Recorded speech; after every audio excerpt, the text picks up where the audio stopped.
The wind came low and mean across the flats, dragging dust like smoke over the empty prairie. The Turner ranch sat quiet under that gray sky, the barn timbers groaning, a lone weather vane squealing in the wind. Eli Turner, 38, sat by the stove, staring at a cold cup of coffee that had long lost its steam. 3 years of silence had settled on the place since his wife, Mary, died birthing their stillborn child. He had buried her himself, one spade of hard dirt after another until his hands bled. Since then, words didn't come easy. A sharp knock broke the stillness. He rose slow, boots scraping the floorboards. Through the window's frost, a blur moved. A figure, small and hunched, clutching something close. Another knock, louder this time. When he opened the door, wind bursting with her, dust cold and the faint cry of a child. A woman stood there, soaked from the storm, cloak torn at the hem. She was maybe 26, face pale but eyes alive with something raw. Fear, defiance, exhaustion. In her arms, a bundled baby whimpered. I came about the work, she said, voice trembling but steady enough to mean it. You put word in town for a maid. Eli's eyes narrowed. Didn't figure anyone to answer that. Storm was coming, she said. I needed shelter for boy. He hesitated, looking past her at the plains. The storm was building into a wall of brown and gray. Lightning stitched the sky. He stepped aside. Get in, then. The woman entered, clutching the child tighter. The fire's glow caught her face. Thin, sharp-featured, yet soft in the eyes. She smelled of rain and smoke. What's your name? He asked. Clara, she said quietly. Clara Holt. And the child. Her hand went to the bundle's head. Ben. He didn't ask more. He gestured toward the hearth. Sit there. Storm will pass by morning. She murmured thanks and sat near the fire, the baby's small fist pressed against her dress, whimpering. Eli turned away, poured her water from a tin pitcher. But when he glanced back, something about the baby's eyes stopped him cold. Clear blue, the exact shade of his late wife's. For a second, it felt like the air left his chest. He set the cup down too hard. There's a cot in the back. You can use it tonight. Thank you, sir. He nodded and walked back to the window, eyes still on that baby. Outside, the storm raged. Inside, the silence changed. It wasn't empty anymore, it was uneasy. By morning, the storm had passed, leaving a crust of frost over the yard and a sky washed pale blue. Clara was already at work. Sleeves rolled, scrubbing the floor with a bucket of soapy water. The baby lay in a cradle she made out an apple crate and a blanket. Eli watched from the porch. He couldn't remember the last time someone had moved with such quiet purpose inside his home. It unsettled him. You sure you can manage all that? He asked finally. She didn't look up. Work keeps the cold away. He grunted, unsure if that was an answer. Days passed. Clara cleaned the place top to bottom, cooked with what little was in the pantry, mended Eli's torn shirts with a patient hand. The baby slept light, waking often, his small cries breaking the ranch's old silence. One afternoon, while Eli fixed a broken gate, he heard singing, a woman's voice, low and familiar, a lullaby he hadn't heard since Mary's last night alive. He froze, heart pounding. When he stepped inside, Clara was rocking the baby, humming that same song. Where'd you learn that? He asked sharply. She looked up, startled. It's an old tune. My mother sang it. He didn't believe her, not fully. That song belonged to Mary. Only she ever sang it that way, slow and haunting. Later, while splitting wood behind the barn, he caught himself listening for that voice again. Something in Clara's presence was stirring memories he'd buried deep. His wife's laughter, her hands in flour, the scent of lilac she kept in her hair. It made him angry, restless. That evening, he found a letter on the table, half hidden beneath a folded dishcloth. His name wasn't on it. The handwriting was soft and curling. Against his better judgment, he read, Dear Samuel, it began. I write, though I know you'll never read this. Our son grows stronger, though he'll never know your face. Maybe that's for the best. The world's cruel to those born from broken vows. Eli's hand tightened. Samuel. That name struck like a hammer. He knew it. He'd ridden with a man named Samuel Gray once, years back. The same man who died protecting him in a cattle raid. The letter went on. Mrs. Turner was kind to me when the world was not. She said she'd keep my secret. But kindness can't last forever. His throat went dry. Mrs. Turner. Mary. He folded the letter slowly, heart pounding. Clara had known his wife. She'd been here before. When he stepped into the kitchen, Clara froze. The baby slept in her arms. "This yours?" he asked, holding the letter. Her face went pale. "You read it?" "Couldn't help it. Seems my late wife's name found its way inside." She stopped, shaking her head. "It wasn't meant for you." He stepped closer. "You worked for her?" "For a time. Why didn't you say so?" She swallowed hard. "Because it wouldn't change anything." Her eyes glistened, and for the first time he saw more than exhaustion. He saw fear. Not of him, but of the truth she carried. That night, Eli couldn't sleep. The sound of the baby's breathing drifted down the hall, soft and even. He stared into the fire until dawn, the letter folded on his knee. His wife's name. Samuel's name. The baby's blue eyes. None of it sat right. The next evening brought thunder again, rolling in low and steady like drums over plains. The air thickened, the sky bruised. Eli sat by the hearth, rifle across his lap. Clara rocked Ben in the corner, the lamplight soft against her face. "I want the truth," he said finally. She froze, the chair creaking beneath her. "About what?" "You knew my wife. You wrote about her. You came here with her name on your lips and a child that—" He stopped himself, voice catching. "You tell me now, or you walk out that door before the storm hits." Clara clutched the baby closer. "Please, Mr. Turner. I had nowhere else to go." "Then speak plain." Her lip trembled. "I work for your wife." "Yes. She took me in when no one else would. I was heavy with child. The boy's father was one of your men, a ranch hand named Samuel." Eli's pulse roared in his ears. "Samuel Gray." She nodded. "I buried him with my own hands," Eli muttered. "He died keeping me alive." Tears welled in her eyes. "He never meant harm. He said you were his brother in all but blood. When he didn't come back, I couldn't face the world. Your wife, she helped me hide. Said folks wouldn't understand. Said you were grieving too deep to see one more ghost." Eli stood, the chair scraping back. The fire threw a shadow large against the wall. "And now you come here. Why? To remind me what I lost? To bring a dead man's blood into my home." Her breath hitched. "I came because I had nowhere else. Because my boy deserves a roof over his head." Lightning flashed white through the window. The baby started crying. Clara rose, whispering, trying to hush him. The thunder crashed, shaking the walls. "Please," she said over the baby's wail, "don't send us out there." Eli's jaw tightened. For a long moment, only the storm spoke. Then quietly he said, "Stay till morning." Relief broke across her face, and she sank to the floor, rocking the child. Eli turned away, staring into the fire again. His heart felt hollow and heavy all at once. When the thunder eased, the baby fell asleep. Tiny hand clutched around Clara's finger. Eli's eyes drifted to that small hand. So fragile, so undeserving of the world's cruelty.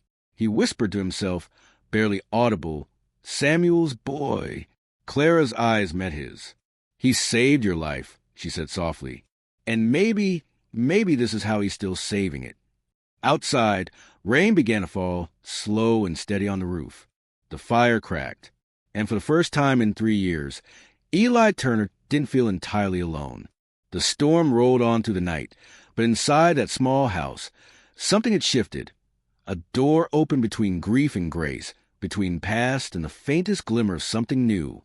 He didn't know what to call it yet, but he knew the wind sounded different now. Morning broke clear and pale, the plains washed clean by rain. Smoke drifted from the chimney, thin and blue against the horizon. Eli Turner woke with the uneasy weight of the night before pressing on his chest. The house smelled of coffee and wood ash. In the corner, Clara sat mending a shirt, her hair damp from washing, the baby asleep beside her in the crate cradle. He watched her a long while before speaking. You said Samuel was the boy's father. She nodded slowly. He was. Eli's jaw tightened. And you expect me to believe my wife helped hide you? Lied to me? Clara didn't look up. She didn't lie, Mr. Turner. She kept her promise to a dying man and a scared woman. That cut deep. Eli turned away, staring out the window at the rising sun. The lamb looked the same as ever, wide, quiet, merciless. But nothing felt the same now. He spoke again after a long silence. Samuel was my friend. I'd have helped you if I'd known. Her voice was gentle. Maybe, but grief changes people. And your wife, she feared what it'd do to you if you knew. He could see it now. Mary, her soft eyes filled with secrets. The quiet way she changed the subject when he spoke of Samuel.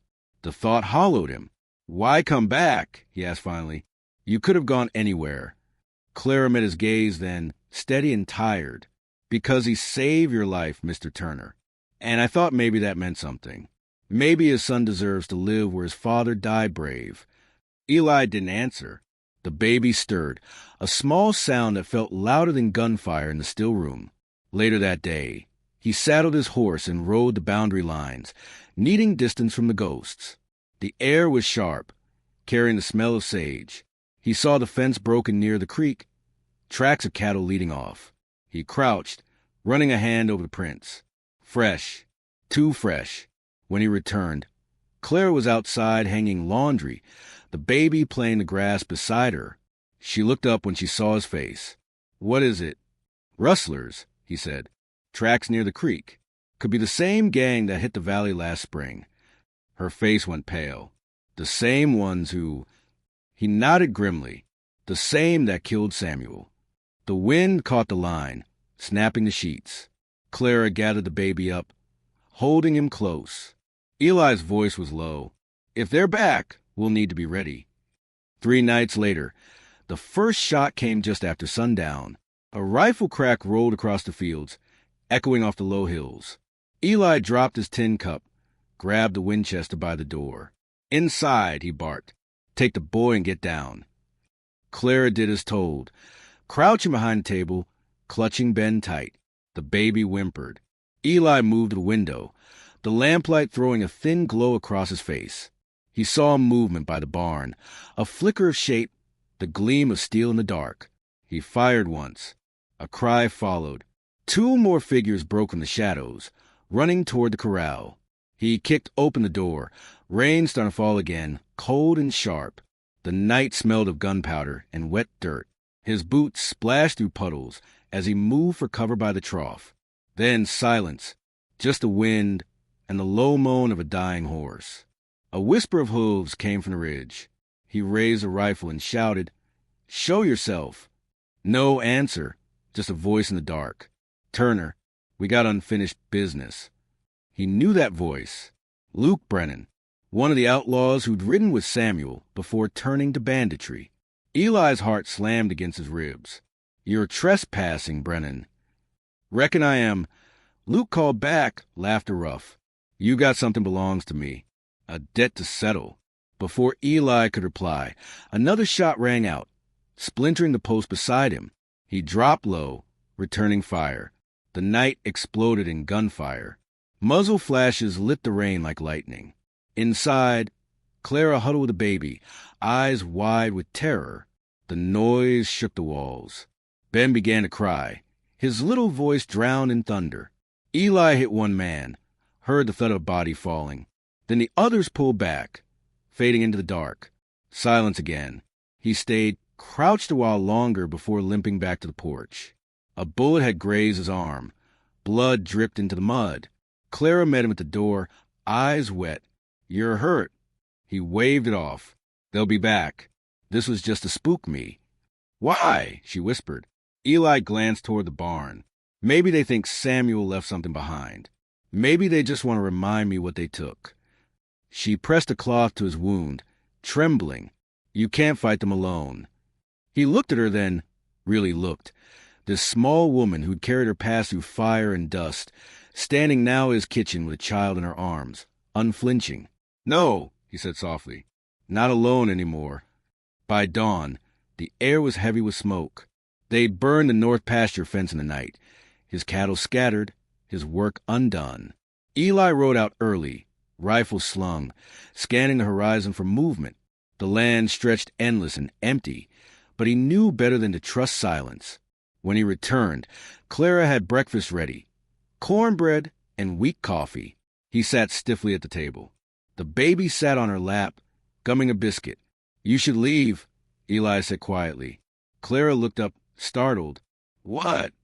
"These men, they'll come back, and they won't care who gets in their way. You and the boy deserve better than being caught in another man's fight." Her chin lifted. "And what about you? You think I'd just walk away from the place Samuel died for?" His eyes softened. "This isn't your burden." She shook her head. "It became mine the day he didn't come home." They sat in silence for a long moment. The fire crackled low. Eli rubbed a hand over his jaw. "I used to think grief was like a wound. You stitch it shut and move on. But it doesn't heal that way. It festers, turns you mean." Clara's voice gentled. "Or it teaches you to be kind again if you let it." He met her eyes, the storm inside him easing just a little. "You sound like Mary." "She was kind," Clara said. "Kind enough to save me when I didn't deserve it." He leaned back, exhaling slow. "You do now." That night, the wind turned bitter. Eli patched the barn roof, while Clara rocked the baby near the hearth. Every now and then, she glanced toward the door, expecting the sound of hooves. None came. When he came inside, she was humming again, the same song Mary once sang. The sound filled the house like warmth after a long freeze. Eli sat nearby, listening. He thought of Samuel's laughter, Mary's gentle hands, and this woman who had walked out of both their shadows, carrying the last piece of them both. Then he said something that surprised even him. "You can stay, as long as you need." Clara looked at him quietly. "That might be a long time." He smiled faintly. "I got nothing but—" The firelight caught their faces, soft and flickering. The baby reached out a small hand toward Eli, grabbing his finger and holding fast. Something broke open in Eli's chest. Something warm, painful, necessary. Outside, coyotes howled at the moon, and the land seemed to breathe again. The world hadn't changed, but maybe he had. Clara whispered, "He's got his father's grip." Eli nodded. "Then maybe he'll grow up braver than us both." The moment hung quiet and tender. But out on the ridge, unseen in the night, a figure watched the house. A man on horseback, hat pulled low, eyes cold. Smoke from a cigar curled upward, vanishing into the dark. He turned his horse and rode back toward the hills, a promise of trouble yet to come. Inside, the child laughed. The sound was small, but it filled the room. For the first time in years, Eli Turner allowed himself to hope. Night fell heavy over the plains, darker than any Levi could remember. The old ranch house stood alone beneath that bruised sky, its timbers creaking against the cold wind that smelled of storm and gun oil. Inside, the lamps flickered low, casting long shadows that danced over cracked walls. Levi sat at the table, a rifle across his lap, his jaw tight as iron. His thoughts were a storm of their own. Emma's face, the baby's cries, and the echo of footsteps he'd heard just beyond the barn an hour ago. Emma was in the corner, wrapping the baby in an old quilt. Her hands trembled, not from the cold, but from fear she couldn't name. She'd seen the horse tracks outside, the kind that didn't belong to drifters or traders. Men were coming. Men who'd been asking about Levi for weeks now. Men who didn't leave witnesses behind. "You should go," Levi muttered, his voice low but firm. "Take the child. There's an old trail north, leads to Bishop's Crossing. You'll be safe there." Emma looked up, eyes glistening in the lamplight. "You think I'd run again? I've done enough running for a lifetime." Her voice cracked, and the baby stirred softly against her chest. "If they're coming for you, they'll come through me first." Levi's hands flexed around the rifle stock. "You don't understand what kind of men these are." "I understand better than you think," she said, stepping closer. "You think I don't know what it means to lose everything? To have men take it all and still keep breathing? You think I haven't had my share of devils? Levi's gaze met hers. In that instant, all the miles between them, years of regret, silence, and memory, collapsed. The storm outside broke with a low rumble. Then came the sound. Horses, 3 of them, riding hard. Levi rose in one smooth motion, checking the rifle's chamber. "Stay low," he said. "If they breach that door, you head for the back room and don't look back." But Emma didn't move. She stood near the window, eyes sharp, jaw clenched. The baby let out a soft cry, and she pressed him closer. "He's yours, Levi," she whispered, voice barely carrying over the wind. The words hit him harder than any bullet could. He turned, breath catching. "What did you say?" "You heard me." Her eyes didn't waver. "He's yours." Before Levi could answer, the door shuddered under a boot. Once, twice, then it flew open. 3 men stepped in, coats dripping with rain, eyes gleaming like wolves. The lead man, Harlan Fitch, grinned through the gloom. "Well, if it ain't Levi Kane himself," he drawled, wiping his revolver on his sleeve. "Been looking for you, boy. You got something of mine." Levi's voice was low. "All I got's a quiet house and a woman who don't take kindly to visitors." Fitch chuckled. "That's so." His eyes flicked to Emma and the baby. "Seems you built yourself quite the home. Shame it'll burn before dawn." Levi didn't wait. He fired. The first shot tore through Fitch's shoulder, spinning him sideways. The room exploded in sound, gunfire, splintering wood, screams. Emma dropped to the floor, shielding the baby. Levi dug behind the table, working the lever rifle with practiced precision. 1 man fell. The second crashed through the window, firing blind into the room. Levi took the hit in his side, but stayed up, gritting his teeth through the pain. Then silence. Smoke. The stink of blood and powder. Levi's breath came ragged as he staggered to the door, rifle raised. Fitch was gone, blood trail, leading toward the barn. He turned to Emma. "Stay with him," he said, eyes locked on hers. "Don't come out till it's done." She wanted to stop him, to tell him he couldn't go alone. But something in his face, the quiet resolve, the guilt, the need to finish what he'd started, held her still. She just nodded. Levi stepped out into the storm. Rain pelted the yard, hissing against the lantern light. He followed the blood trail, boots sinking into the mud. The barn loomed ahead, its doors half open, shadows moving inside. Fitch was waiting. "Kane!" he called, voice dripping venom. "You took my gold, my men, and now my damn arm. Let's finish this." Levi stepped inside, rifle leveled. "I didn't take your gold. I took back what was mine." Fitch laughed. "Yours? You think any of us got a claim in this world? You steal, you fight, you bleed, and then the earth swallows you whole. That's all this land is good for." "Maybe for you," Levi said. "Not for me, not for her." They circled each other in the dark, lightning flashing through the slats. Fitch lunged first, gun raised. Levi fired once. The shot tore through the man's chest. Fitch staggered back, mouth twisting into a grin, even as blood filled his lungs. "You'll die same as me, Kane," he wheezed. "Just slower." Levi watched him fall. Rain washed the blood into the dirt. He lowered the rifle, breathing hard. Then a sound, a soft cry from behind him. Emma stood in the doorway, baby in her arms, eyes wet with relief and terror both. "It's over," she whispered. Levi nodded. "For now." By morning, the rain had passed. The plain stretched endless and silent beneath a gray sky. The house still stood, though the windows were shot through and the porch was slick with mud. Inside, Emma sat by the hearth, holding the baby close while Levi bandaged his side. Every movement hurt, but he didn't stop. When he finally looked at her, the words came slow. "You should have told me." Emma didn't flinch. Would it have changed anything? He thought about that. Thought about the years he'd spent running, from lawmen, from guilt, from her. "Yeah," he said quietly. "Would have made me stop sooner." The baby stirred, eyes blinking open. Soft? Gray eyes like Levi's. For the first time in years, something warm broke through the cold that had lived in him. He reached out a hand, hesitant. Emma let him take the boy. Levi held him awkwardly at first, then tighter. "What's his name?" "Eli," she said. "After my father." Levi smiled faintly. "Eli Kane," he murmured. "Has a ring to it." The silence stretched, broken only by the fire's crackle. "You don't have to stay," Emma said at last. "Once you're healed, you can go. Start over." He looked up at her, something fierce and raw in his eyes. "I've been starting over my whole life. Maybe it's time I stop."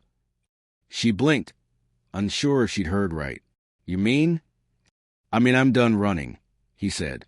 "You and the boy deserve more than a ghost for a man. Maybe I can learn to be better. For him.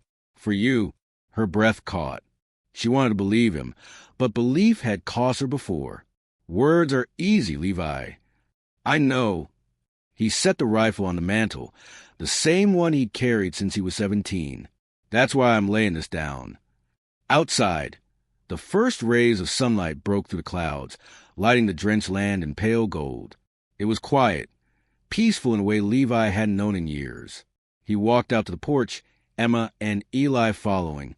The wind carried the faint scent of wild sage. The world, for the first time, didn't feel like it was closing in. Emma's voice was soft. "So what now?" Levi looked over the plains, then down at the baby in her arms. "Now," he said, "we rebuild. Maybe that's all any of us can do." She nodded slowly. "Then let's start." And for the first time since she'd come to his ranch, Emma smiled, not the guarded kind, but one that reached her eyes. Levi reached for her hand. She didn't pull away. They stood together as a morning wind swept across the land, carrying with it the ghost of what had been, and the promise of what could still be. Behind them, the old house creaked, weary but standing. Ahead, the horizon stretched wide and unbroken. The West had taken much from them both, but for the first time, it had given something back. Maybe that was enough. And maybe, just maybe, it was only the beginning.